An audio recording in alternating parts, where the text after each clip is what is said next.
In 2004, at Evolution, also known as EVO, the world's premier fighting game competition, two of the best Street Fighter III players of all time went head to head. They competed for first place, but they ended up in second and third. No one remembers who won EVO 18 years ago, or at least no one really cares. What they remember is what's about to happen.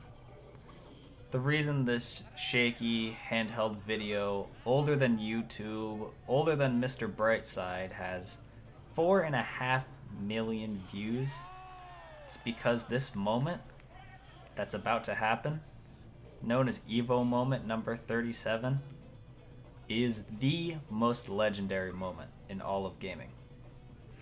You see, they used to think parrying each hit of Chun-Li's ultimate was impossible. That's what they used to think, until Daigo did it, of course. Daigo successfully parries 17 consecutive hits, each within a tenth of a second window, and each threatening to end the game if he missed. Here's what a tenth of a second looks like.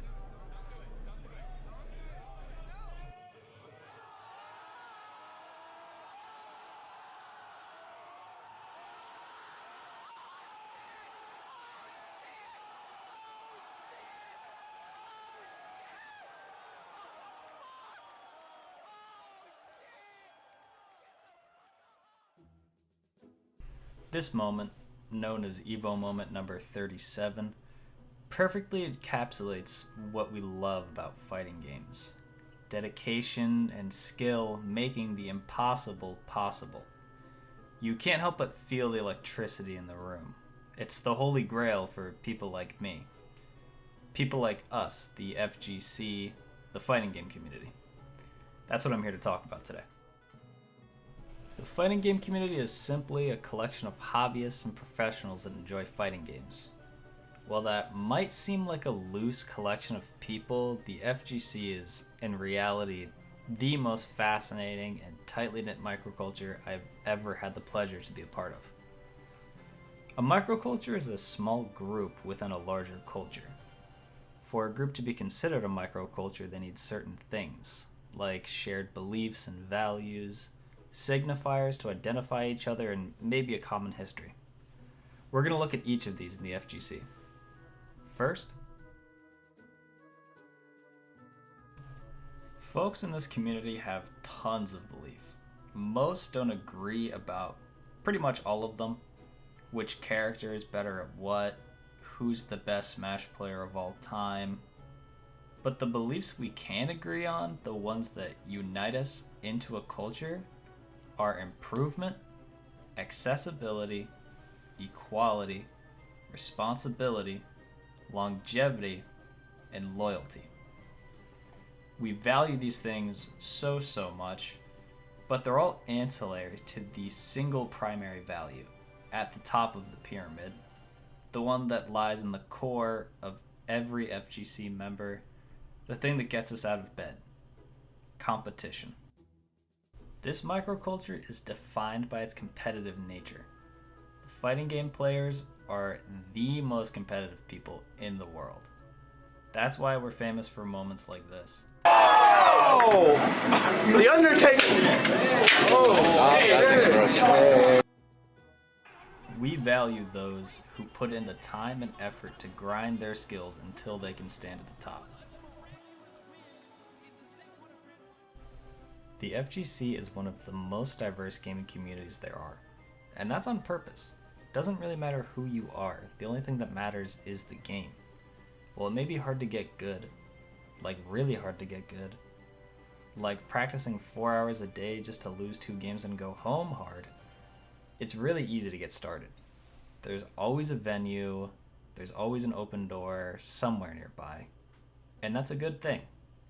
It attracts all kinds of people to join, from spectators to casual fans, all the way up to elite gamers and bag chasers looking for the next prize pool. In the eyes of the community, you're doing a disservice to your game to keep anyone from competing because they look a certain way. After all, the next great player could be anyone. Fighting games aren't punk rock, it's not something you can see on someone in an instant. As we've discussed, anyone can be part of the community, but there's still a few signifiers. If you see 10 people who look like they have no business being friends walk into an IHOP at 2 a.m., then there's a tournament nearby that just let out.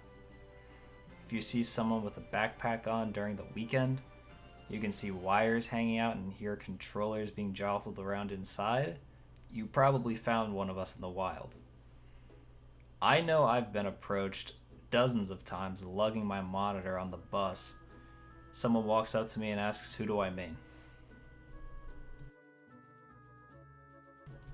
There is a wealth of slang and technical terms, hybrids, and everything in between that mean absolutely nothing to those outside of the community, but mean a lot to us. It really helps us pick each other out in a crowd. I work as a commentator for fighting games, and I've done so for a few years, so I have a ton of experience, and I would love to teach you a few of my favorite terms. First, we have mash. This is rapidly pressing buttons, seemingly without purpose nor logic, frantically pressing whatever you can as quickly as humanly possible. A masher is typically someone who's not as skilled, though this term has been co-opted to include skilled players with a particularly fast style. For example, "I cannot believe you drove 2 hours to this venue just to come here and mash." Or, "I hate Katarina, man. That character is for mashers." Next, we have Johns. This is named after the titular John, someone who always had an excuse for losing. This term refers to any reason you might provide for why you didn't perform as well as you expected to.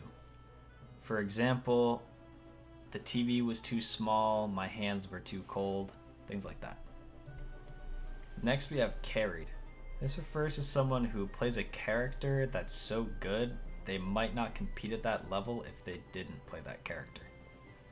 For example, you might say, "Palutena players are so carried by her back air alone." And finally, we have true.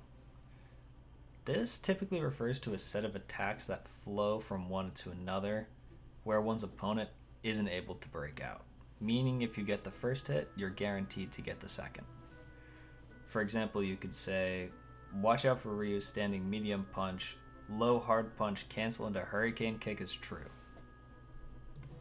Along with language, behavior is also something we share as a community. Though it's not written down anywhere, tournament etiquette, for example, may as well be written on a stone tablet. You wait patiently for your game, knowing that if you stray too far from the venue, you might miss it, get disqualified. When your game is up, you take your seat, say hello. When you're finished, you bump knuckles with your opponent, say GG. As a spectator, you don't disrupt any of the ongoing games, nor distract the players. One thing in particular that sticks out to me as unique in the microculture is when you lose, it's totally normal to ask your opponent why. If you don't know what went wrong, you can ask what you did wrong. And if the player's obviously better, you can even ask for advice on what to practice for next time. Imagine if you got off the field after a soccer game and that one defender you crossed up came over and started asking you how to get better at defense. Or like if you bombed a test and went over to the smartest kid in class and asked how they got an A. This behavior is really strange out of context, but inside the community where improvement is so highly valued, nobody really thinks twice about doing it. The F.G.C. began in arcades in the late 1990s around the legendary Street Fighter II. This is referred to as the grassroots era. While I love watching every fighting game under the sun, my game of choice to compete in is Smash Ultimate, which is great for me because Tri-State, that being Jersey, Southeast New York, and Western Pennsylvania, is the Smash Ultimate capital of the world. We're lucky enough to have some of the best to ever have done it do it out here. Nearly 5 million people watched the 2017 EVO Grand Finals on Twitch, ESPN, and strangely Disney XD. Also in 2017, the highest prize pool in F.G.C. history was won from the Capcom Pro World Tour, with Mena taking home $25,000. If you're interested in playing any kind of fighting game or just checking a venue out, there are tournaments all over the world, obviously slowed down a lot or moved online with COVID. But you could easily Google search the game, your area, and you'll find most organizations through social media. Finally, the fighting game community isn't just for players, but fans, spectators, artists, tournament organizers, and casters. The fighting games community is a diverse yet tightly knit microculture where people believe equality, accessibility, and endless practice build a competitive environment where people can say drag down up smash is true at that percent with rage on a missed tech on plat, and it makes perfect sense. And for people like me, it's a second family. Thank you so much for watching.